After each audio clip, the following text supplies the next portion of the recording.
तो अब हम बात कर लेते हैं रिमाइंडर थ्योरम की।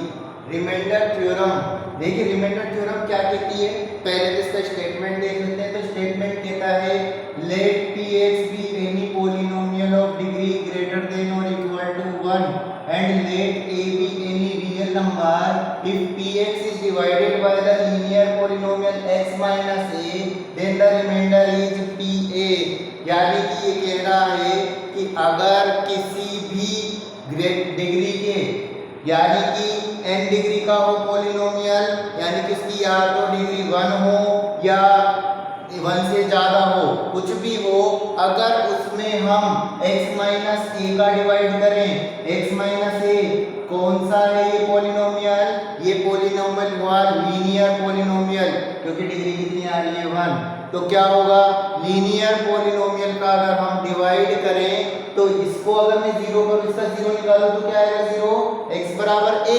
तो x बराबर a रखूंगा तो वो जो रिमाइंडर आएगा इसके अंदर, उसके अंदर रखने पर तो हमें क्या मिल जाएगा, उसका रिमाइंडर डायरेक्ट, यानी कि हमें डिवाइड करना नहीं पड़ेगा। अब इस बात को कैसे समझे, अब आपने जैसे पहले हम डिवीजन करते थे तो हम कुछ इस तरीके से डिवीजन करते थे,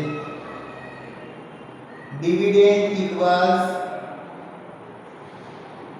divisor into quotient plus remainder. जैसे छोटा सा एक एग्जांपल लेते हैं, मान लो 36 में 5 का डिवाइड करना है हमें, तो हम क्या करते थे, डिवाइड करते थे, 7 टाइम्स जाता था, 35 आता था, माइनस करते थे और 1 आ जाता था, 1, तो हम इसको क्या लिख सकते थे, 36 इक्वल्स 5 इंटू 7 प्लस 1 लिखते थे। तो अब आप देखिए ये जो रिमाइंडर है इसकी डिग्री हमेशा जो हमने डिवीजर लिया है उससे कम आएगी, यानी कि कम वैल्यू आएगी, वैल्यू कम आएगी। अब पॉलिनोमियल में वैल्यू तो होती नहीं है, पॉलिनोमियल में चलती है डिग्री।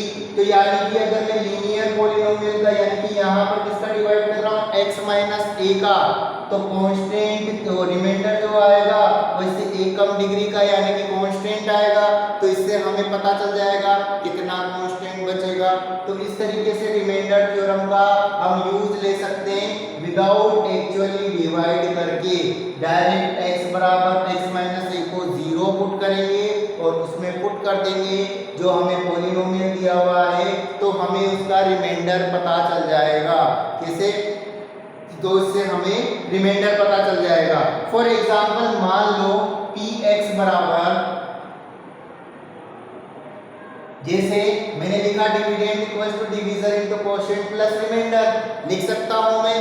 तो मैंने क्या किया, डिवीजर तो हमारा क्या है जिससे हम डिवाइड कर रहे हैं, वो मैंने बोल दिया x माइनस ए। कोशेंट कुछ आएगा, कोशेंट कुछ ना कुछ आएगा डिवाइड करने पर, तो वो मान लिया मैंने qx आ गया। और रिमाइंडर क्या होगा, तो रिमाइंडर मान लिया मैंने rx है। अभी मैंने बताया कि लीनियर पॉलिनोमियल है, यानी कि जो रिमाइंडर होता है, क्या रिमाइंडर जो होता है उसकी डिग्री इससे एक कम होगी, डिवीजर से कम होगी, यानी कि x की पावर 0 होगी। यानी कि ये क्या होगा, तो ऐसा लिख सकते हैं हम px बराबर x माइनस ए इंटू qx प्लस x की पावर 0, यानी कि r रह जाएगा, यहाँ पर कांस्टेंट होगा, कुछ ना कुछ कांस्टेंट वैल्यू होगी। और कांस्टेंट वैल्यू पर वेरिएबल की किसी भी वैल्यू का कोई इफेक्ट नहीं पड़ता है। अब देखते हैं इसमें, अब मैं इसको 0 बनाना चाहता हूँ, तो मैंने x बराबर a रख लिया, इसमें क्या रखा, x बराबर a, तो क्या होगा, ये तो हो जाएगा pa, और यहाँ x माइनस ए, यानी कि मैं रखूंगा a minus A into Q, x की जगह रख दिया a प्लस r, r पर कोई इफेक्ट नहीं पड़ेगा x का, तो r इसका ऐसा रह जाएगा। तो क्या होगा, pa बराबर क्या आ जाएगा, ये 0, 0 से किसी भी चीज को मल्टीप्लाई करेंगे तो 0 हो जाएगा, तो यहाँ पर 0 प्लस r रह गया, तो pa a बराबर क्या आ गया r, यानी कि जो हम वैल्यू रख रहे हैं x बराबर a, तो वो हमें क्या बता रहा है, उसका रिमाइंडर बता रहा है, इसका जो हमें गिवन है। तो पॉलिनोमियल का रिमाइंडर निकालना हो, अगर लीनियर पॉलिनोमियल का डिवाइड हो रहा हो, केवल लीनियर के लिए लगेगी ये रिमाइंडर थ्योरम, ऐसे नहीं कि किसी के लिए भी लगा दो। यहाँ पर बाइनोम को क्या कहते हैं, क्यूबिक आ गया या क्वाड्रेटिक आ गया और उसको लगा देंगे, नहीं, केवल लीनियर पॉलिनोमियल के लिए ये वाली थ्योरम लगेगी, जिससे हम डायरेक्ट निकाल सकते हैं। तो इस तरीके से इस रिमाइंडर थ्योरम का यूज लेते हैं। अब देखिए, इस चीज को अच्छी तरह से करने के लिए एक क्वेश्चन करके देख लेते हैं कि कैसे ये निकलता है।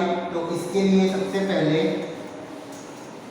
हम देखते हैं, फॉर एग्जाम्पल रिमाइंडर थ्योरम का जो एग्जाम्पल है, फॉर एग्जाम्पल अगर हमें करना हो तो मान लो pt इक्वल्स टू आपको गिवन है 4t cube plus 4t square plus 4t square minus t minus 1, ये आपको गिवन है और आपसे बोला है कि इसका एक रिमाइंडर, यानी कि इसका एक, इसके अंदर जो हमने डिवाइड किया है वो हमने डिवाइड किया है 2t प्लस 1 का।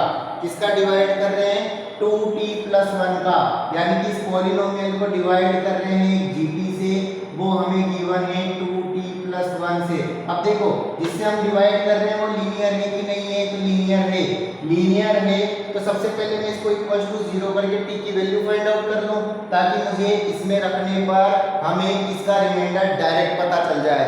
अब डिवीजन मेथड से भी इसका आंसर देखेंगे और इस तरीके से भी हम देखेंगे, ताकि रिमाइंडर थ्योरम में जो भी है, डिवीजन मेथड तो हमारा किसी के लिए भी अप्लाई हो सकता है, बट रिमाइंडर थ्योरम हमारी लीनियर पॉलिनोमियल के लिए ही लगेगी। तो हम पहले gt को 0 करके देखते हैं, जीरोस फाइंड आउट करें तो 2t प्लस 1 बराबर 0 आ जाएगा, तो t बराबर आ जाएगा माइनस का 1/2 आएगा, माइनस का 1/2 आएगा। अब इसके अंदर हम इसको पुट करके देखते हैं, तो t बराबर क्या रखूंगा, माइनस का 1/2, ये आ जाएगा 4 इंटू माइनस का 1/2 का क्यूब प्लस 4 माइनस 1/2 का स्क्वायर माइनस माइनस 1/2 माइनस 1, तो 4 माइनस 1/2 का क्यूब, तो ये हो जाएगा माइनस का 1 का क्यूब 1, 2 का 8 प्लस 4 माइनस का स्क्वायर करेंगे तो प्लस हो जाएगा, 1 का 1, 2 का 4 माइनस माइनस प्लस हो जाएगा 1/2 माइनस का 1। यहाँ पर देखते हैं, इसको कैंसिल आउट करेंगे तो माइनस का 1/2 बचेगा, प्लस का ये 4 से 4 कैंसिल आउट होके 1 बचेगा, ये 1/2, ये माइनस 1 से प्लस 1 गया, 1/2 से माइनस 1/2 गया, तो क्या आया 0, यानी इसका रिमाइंडर कितना बचेगा, 0। अगर 0 बचेगा तो इसका मतलब ये इसका एक ना एक फैक्टर ही होगा। फैक्टराइजेशन थ्योरम में हम इसकी बात करेंगे। तो यानी कि t बराबर 2t प्लस 1 से ये कंप्लीटली डिविजिबल है, इसमें कोई रिमाइंडर नहीं बचेगा। अब इसी को हम डिवीजन करके भी देख लेते हैं, क्या वाकई में रिमाइंडर 0 बच रहा है या नहीं बच रहा है। तो सबसे पहले हम लिख लेते हैं डिविडेंड अंदर, तो डिविडेंड था 4t cube plus 4t square minus t minus 1, और हमें इसका डिवाइड करना था, वो था 2t प्लस 1। अब हमें सबसे पहले ध्यान रखना है, डिवाइड जब भी करते हैं तो डिवाइड में एक चीज का ध्यान रखना कि हमेशा मैक्सिमम पावर जो होती है यानी डिग्री होती है, उसके अकॉर्डिंग इन्हें पहले लिख लेते हैं। जैसे पहले ये लिखाया है 4t क्यूब है, फिर 4t स्क्वायर है, माइनस t और माइनस 1 है, और ये 2t प्लस 1 पहले से लिखा हुआ है। इसका मतलब इसमें तो हमें कोई चेंज नहीं करना पड़ा। अगर मान लो 4t क्यूब पीछे लिखा हुआ होता तो पहले मैं 4t क्यूब लिखता, फिर 4t स्क्वायर, फिर माइनस t, फिर माइनस 1 लिखता। तो सबसे पहले तो इन्हें लिखना जरूरी है स्टेप 1 में। उसके बाद हमें 2t जो पहली टर्म होती है इसकी पहली टर्म में डिवाइड करनी है। तो 40³ में 2t का डिवाइड करेंगे तो 2t² आ जाएगा, और जो आंसर आया डिवाइड करने पर उसको पूरे के पूरे डिवीजर से मल्टीप्लाई करके लिख देंगे। 2t² 2t से मल्टीप्लाई होगा तो 4t³, 2t² 1 से मल्टीप्लाई होगा तो 2t²। सब्ट्रैक्ट करने के लिए साइन चेंज होंगे। उसके बाद लाइक टर्म के नीचे ही लिखनी है, और अनलाइक टर्म होगी तो उसको अलग से लिख सकते हो। उसके बाद साइन हमेशा नीचे वालों के चेंज करने हैं।